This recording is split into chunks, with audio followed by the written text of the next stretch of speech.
Assalamualaikum warahmatullahi wabarakatuh. Perkenalkan, kami dari kelompok 2, mata kuliah farmakologi 2. Di sini kami ingin memaparkan materi mengenai obat golongan antiestrogen, yang dimana kelompok kami terdiri dari Arif Purwanto, Aulia Putri Cahaya Tarisa, Nandita Henti Pratiwi, Sandrina Trigustari, Safiko Nurrohmah, dan Cynthia Tri Apriska. Nah, apa sih itu antiestrogen?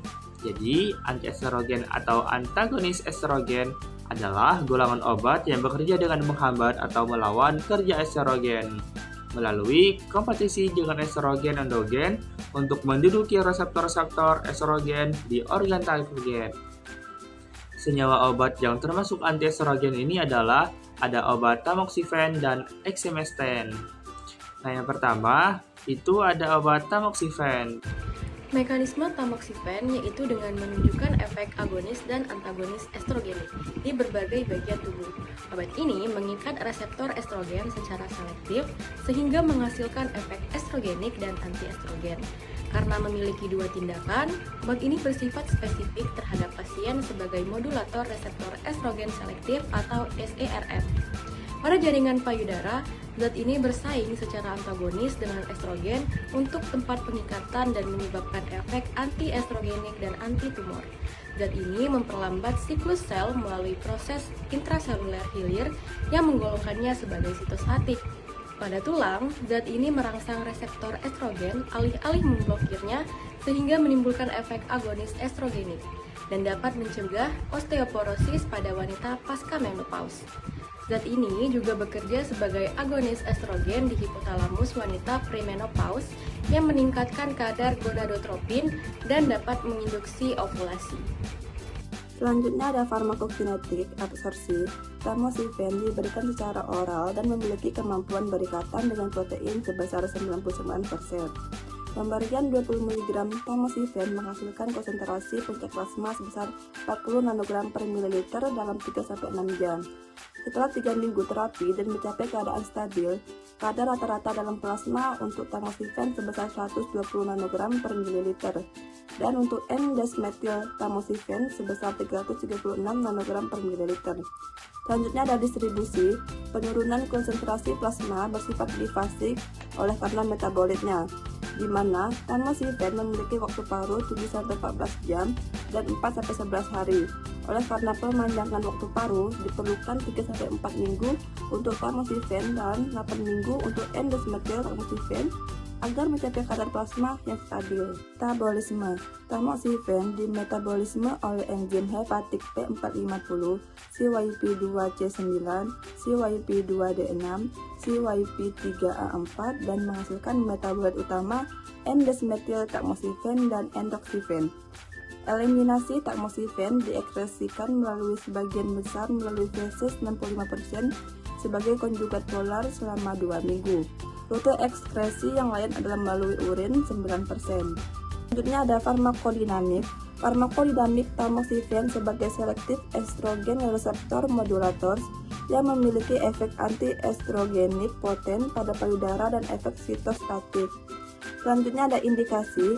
Terapi paliatif kanker payudara stadium lanjut pada wanita pasca menopause, terapi penunjang pasca operasi atau radioterapi, kanker payudara dini pada wanita pasca menopause dan mengurangi insidensi kanker payudara pada wanita dengan risiko tinggi dan infertilitas. Dosis untuk dosis dibagi menjadi 3. Yang pertama dosis dewasa yaitu 20 mg per hari diberikan secara imbang atau dalam 2 dosis terbagi. Dosis hingga 40 mg per hari dapat diberikan sesuai kondisi pasien. Tujuannya untuk mengurangi insiden kanker payudara pada wanita dengan risiko tinggi. Yang kedua, dosis dewasa 20 mg per hari selama 5 tahun. Tujuannya untuk infertilitas akibat kegagalan ovulasi pada wanita dengan siklus menstruasi teratur. Yang ketiga, dosis awal 20 mg setiap hari diberikan pada hari kedua sampai 5 siklus menstruasi. Jika dosis tidak berhasil dapat ditingkatkan menjadi 40 mg sampai 80 mg per hari. Tujuannya infertilitas akibat kegagalan ovulasi pada wanita dengan siklus menstruasi tidak teratur. Kontraindikasi. Kontraindikasi tamoxifen terutama pada pasien dengan riwayat hipersensitivitas pada komponen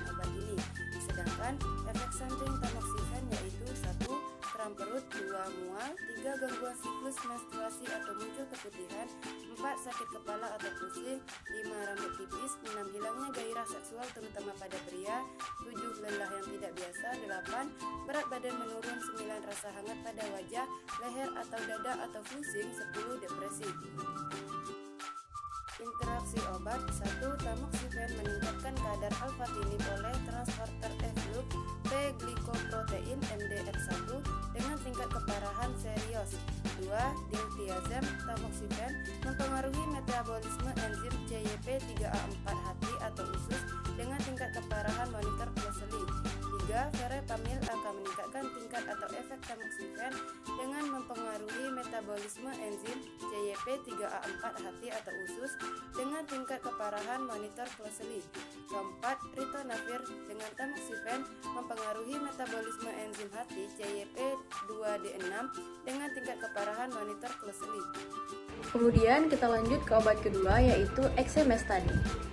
Cara kerja exemestane yaitu dengan menghambat enzim aromatase yang berperan dalam mengubah androgen atau hormon yang dihasilkan oleh kelenjar adrenal dan ovarium menjadi estrogen.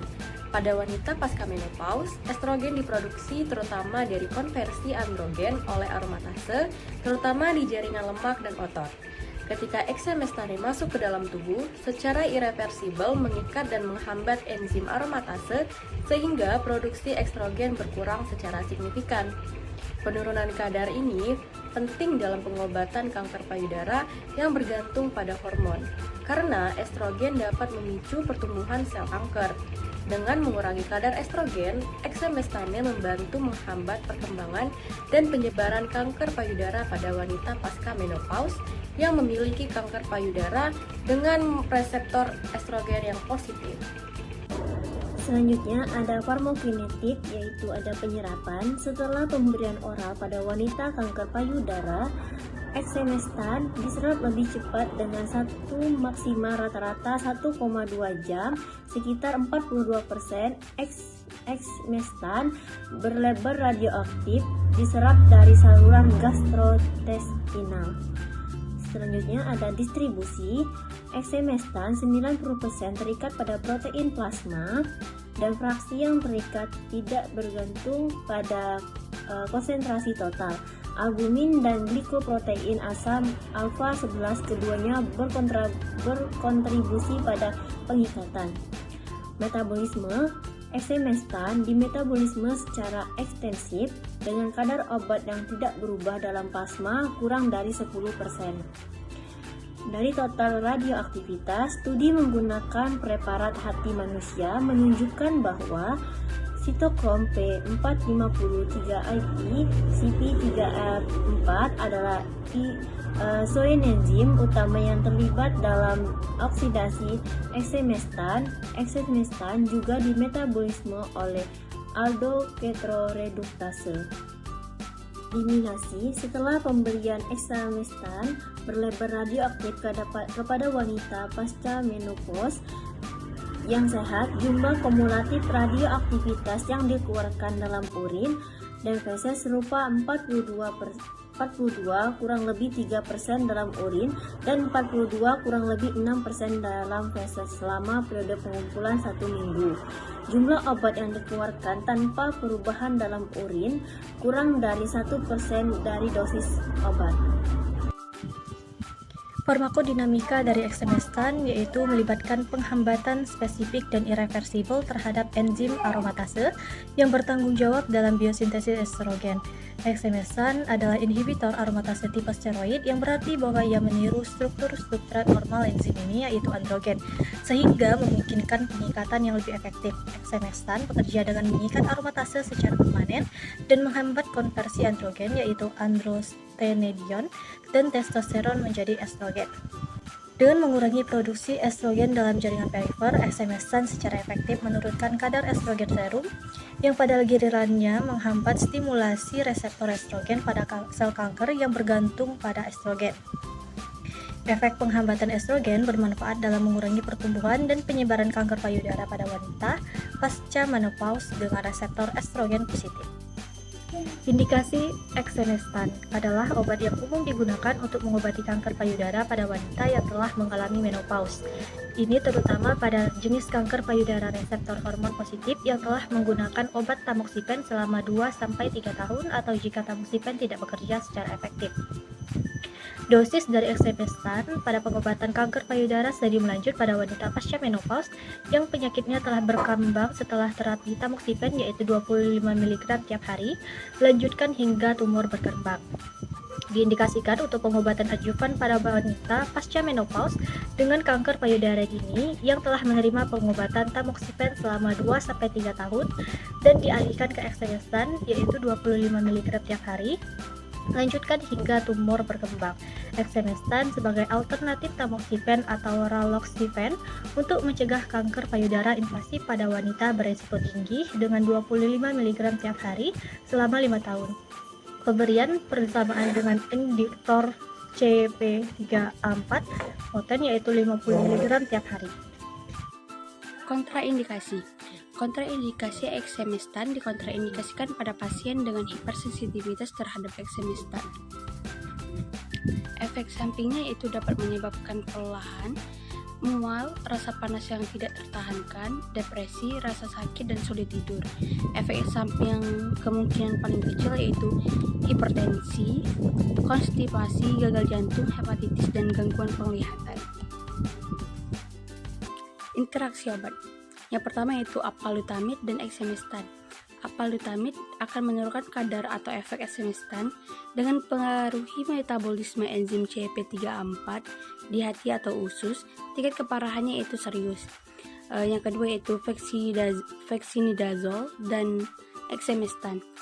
Fexinidazole akan meningkatkan kadar atau efek exemestan dengan mempengaruhi metabolisme enzim hati CYP2E1. Tingkat keparahannya itu serius. Yang ketiga itu etilestradiol dan exemestan. Etilestradiol dapat menurunkan efek exemestan melalui antagonisme farmakodinamik. Tingkat keparahannya itu serius. Yang keempat yaitu dexamethasone dan exemestan akan menurunkan kadar atau efek exemestan dengan mempengaruhi metabolisme enzim hati atau usus CYP3A4. Tingkat keparahannya itu monitor closely. Yang kelima itu phenobarbital dan exemestan. Phenobarbital akan menurunkan kadar atau efek exemestan dengan mempengaruhi metabolisme enzim CYP3A4 di hati atau usus. Itu saja yang dapat kelompok kami sampaikan. Akhir kata kami ucapkan wabillahi taufiq wal hidayah. Wassalamualaikum warahmatullahi wabarakatuh.